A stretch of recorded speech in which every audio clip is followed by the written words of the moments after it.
Hey everyone, welcome back. Today we're going to do a deep dive into something pretty major happening over in the Middle East. Okay, sounds good. Right now we've got this really fragile ceasefire going on between Israel and Hamas after a 15-month war. Right. Hundreds of thousands of Palestinians are displaced, and now, kind of out of nowhere, it seems like the U.S. is getting really involved. Yeah, it's definitely been a sudden shift. The big thing that caught my eye was this visit by a top U.S. envoy, Steve Witkoff, to the Gaza Strip. We've got a ton of material to go through on this, news articles, analysis pieces, even a super detailed timeline of events. Wow, okay. But the thing I keep coming back to is, why is this visit at this particular moment such a big deal? Yeah, that's the million-dollar question, isn't it? Totally. Well, I think the main reason this is so significant is that it might actually signal a pretty big change in U.S. foreign policy. For over a decade, we haven't seen any high-ranking U.S. official even set foot in Gaza. That's a long time. Why is that?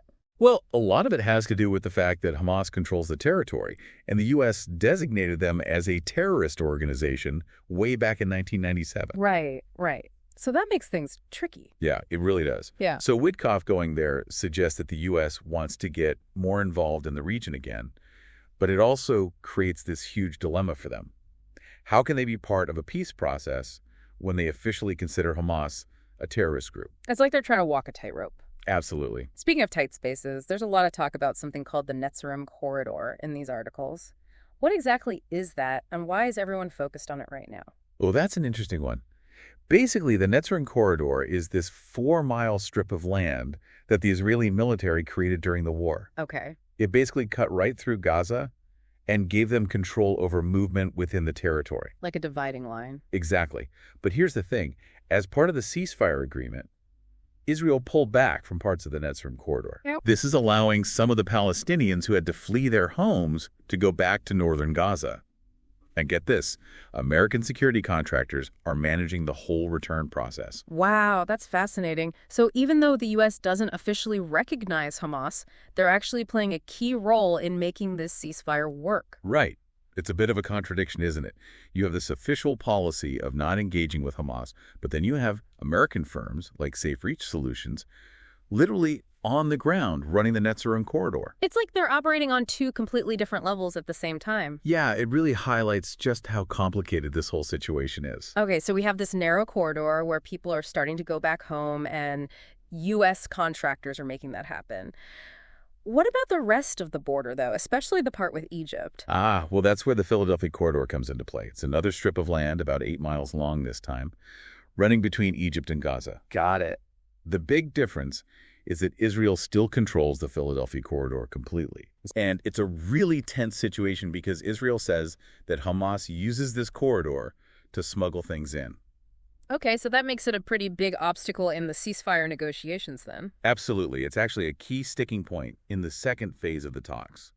So unlike the Netzarim Corridor, which is all about people returning home, the Philadelphia Corridor is more about control and security. It's a potential flashpoint. So we've got two corridors, two very different situations, and both show just how fragile this piece really is.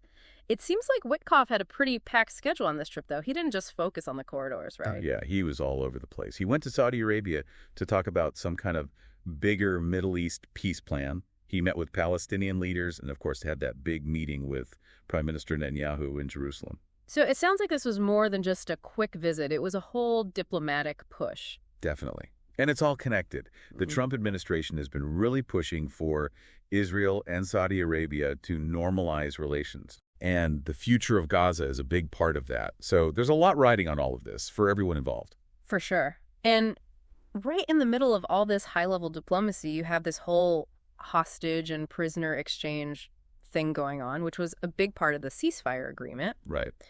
Hamas agreed to let go of 33 Israeli hostages, and Israel is releasing something like 1,900 Palestinian prisoners. Yeah, that's a huge part of this whole thing. This is where the real human cost of the conflict becomes really clear. We know that some of those hostages, tragically, didn't make it. That's awful. It is. And to make things even more complicated, the exchanges aren't happening all at once. They're doing them in phases. Oh, wow. So that means families on both sides are just waiting and wondering, not knowing when or if they'll see their loved ones again. Exactly. It's a really tough situation. It sounds incredibly stressful. And then you have President Trump suggesting that Egypt and Jordan should just take in Palestinians from Gaza. Yeah, that was a controversial one. To be honest, I'm not sure I understand the logic behind that suggestion. Well, it's important to keep in mind the history and the politics of the region.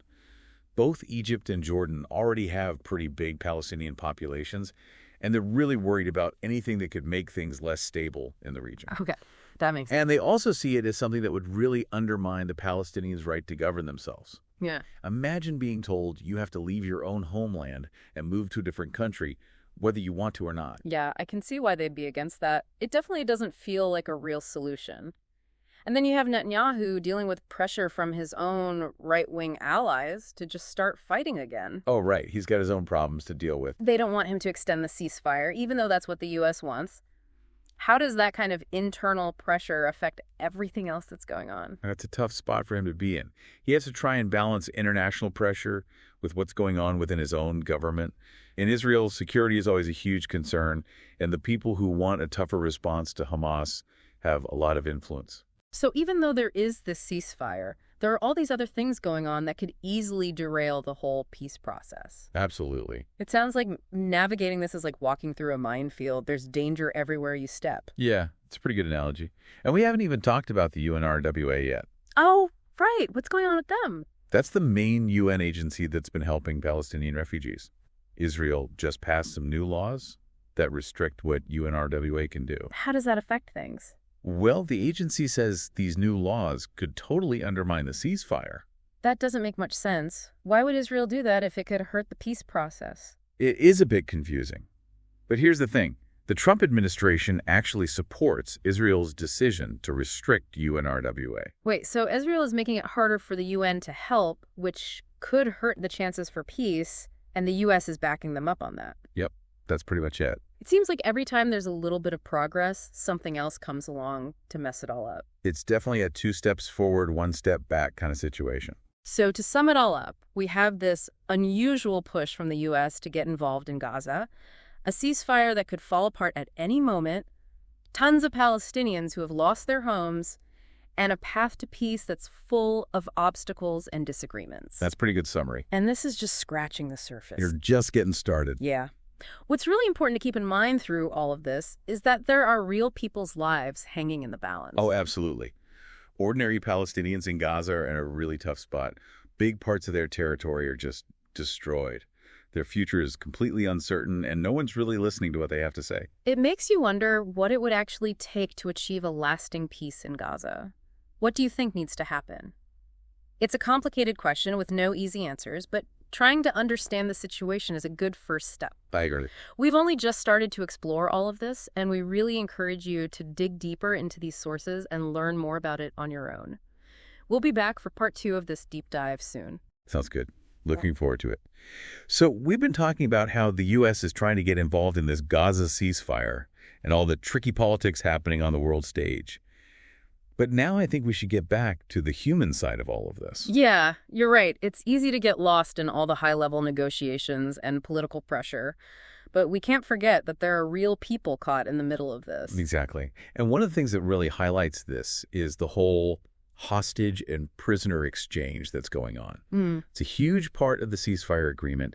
And every time there's a release, it gets tons of attention from both sides. You mentioned before that these exchanges are happening in stages. What does that actually mean, and why is it making things even more complicated? Well, instead of everyone being swapped at the same time, they're doing it gradually. Groups of hostages and prisoners get released at different times. This is partly because of logistics, but it's also a strategy to try to build a little bit of trust between the two sides. But it also means that the families involved are stuck in this horrible limbo, waiting and not knowing when or if they'll be reunited with their loved ones. It sounds emotionally draining. One day it's hope, the next it's anxiety.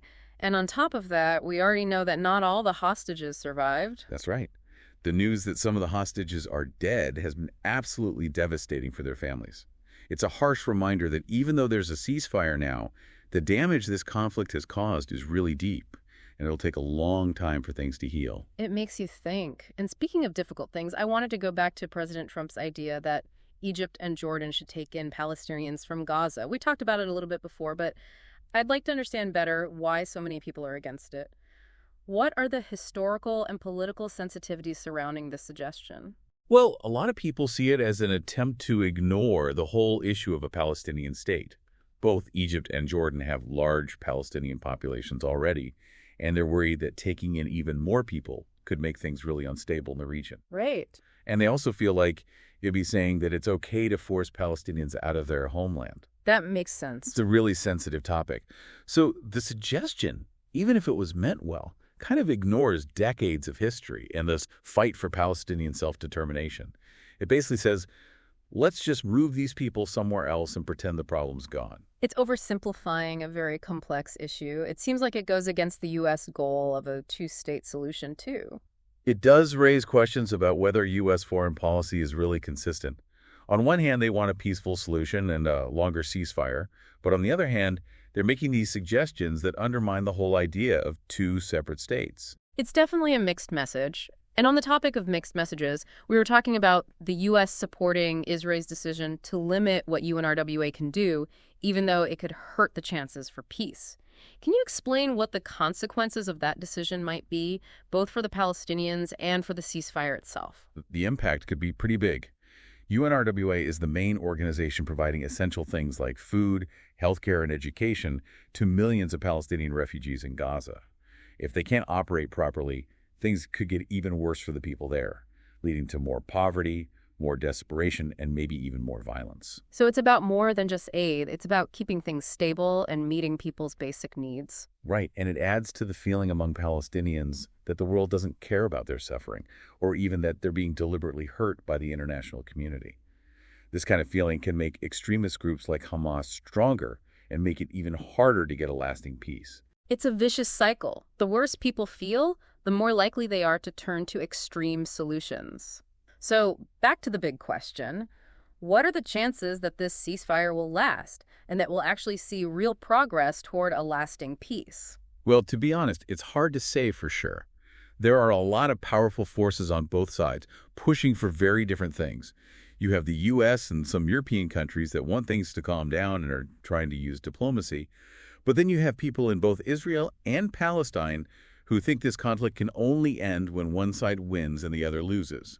So it's a fight between those who want compromise and those who believe that force is the only way. Yeah, that's one way to look at it. We talked about how Netanyahu has pressure from his right-wing allies to be tougher on Hamas. How does that affect things? That pressure makes things really hard for him. He has to think about what might happen if he makes a deal versus what might happen if he loses support from his own people. It's a tough balancing act, and it's hard to know which way he'll go. He's in a tough spot. And what about Hamas? Are they really committed to this ceasefire? Or are they just waiting for the right moment to start fighting again? That's what intelligence agencies around the world are trying to figure out. Hamas is a complicated group with different factions inside it. Some of them are more open to talking and negotiating, while others are more extreme and believe in using violence. It's hard to know which group has more control right now or how they'll react to things that happen.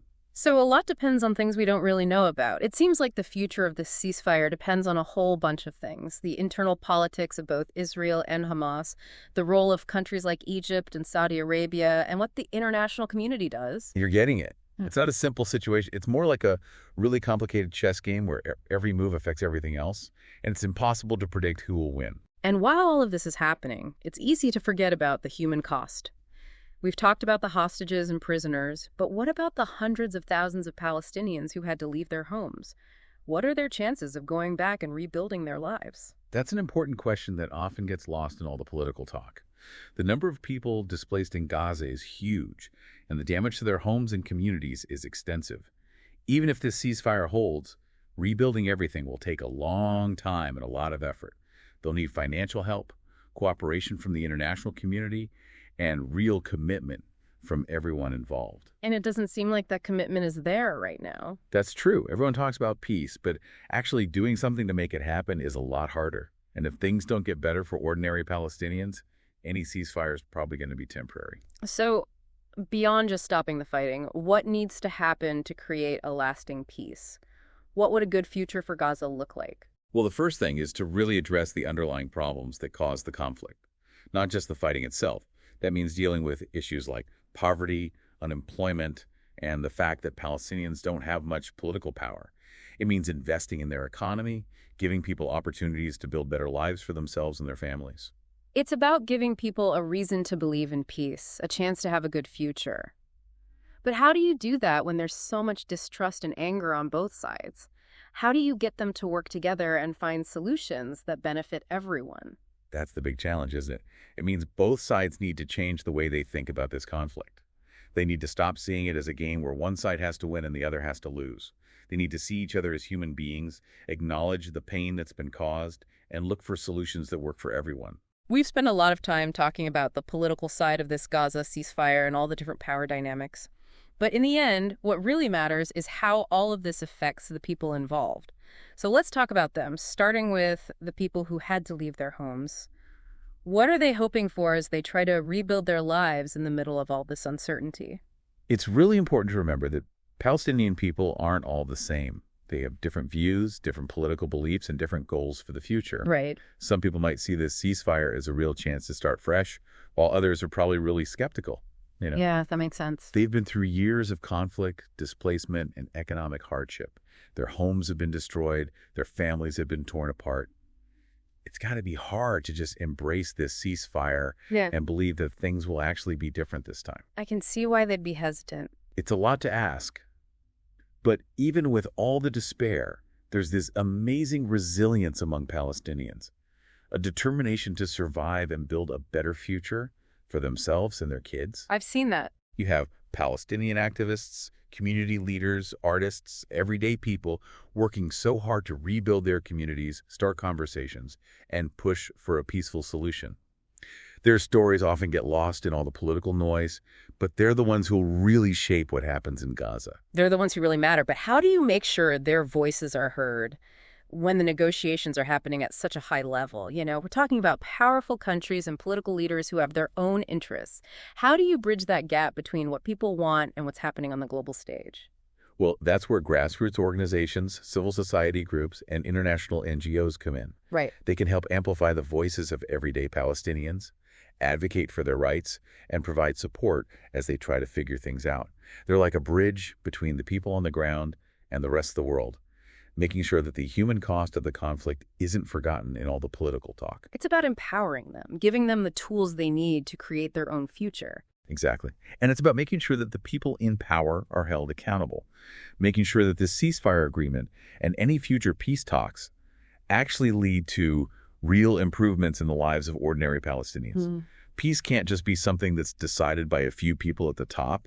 It has to come from the people who are actually living through this conflict. I agree. So what would that look like, practically speaking? What needs to happen to make things better for Palestinians in Gaza and create a peace that actually lasts? First things first, they need serious help rebuilding everything that's been destroyed in Gaza. Homes, schools, hospitals, water systems. Those are the basics. Yeah. People need those things to get back to some sense of normalcy, to just live their lives. Rebuilding isn't just about putting bricks and mortar back together. It's about restoring hope and giving people back their dignity. But rebuilding physical things is just one part of it. What about the economic problems? The unemployment rate in Gaza is crazy high, especially for young people.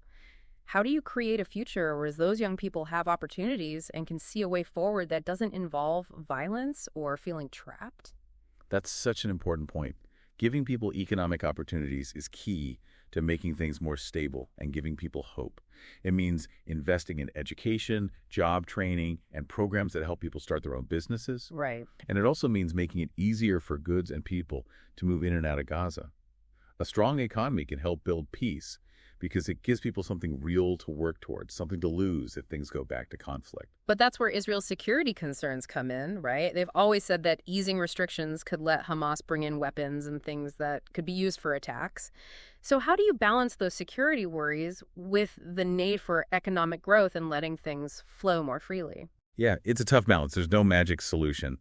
But you can definitely address security concerns without completely shutting down Gaza's economy.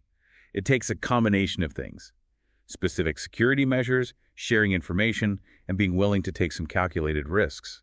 It also requires a change in thinking, realizing that helping Gaza's economy grow can actually make things more stable and make extremist groups less appealing.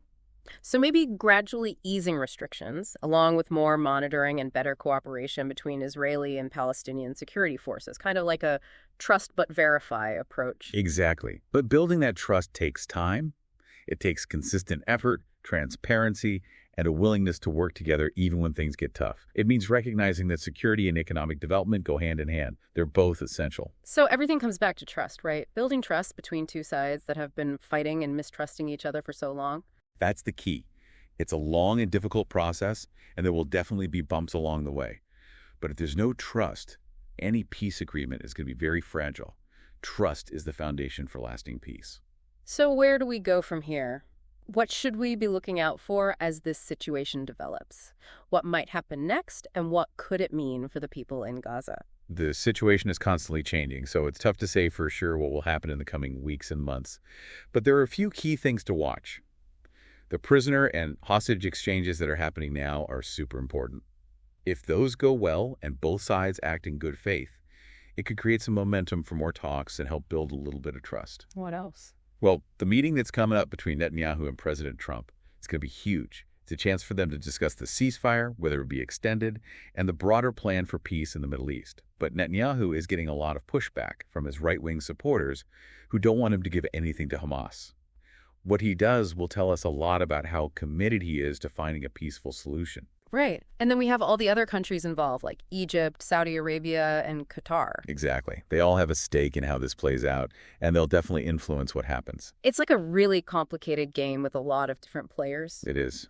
And each move could change the whole game.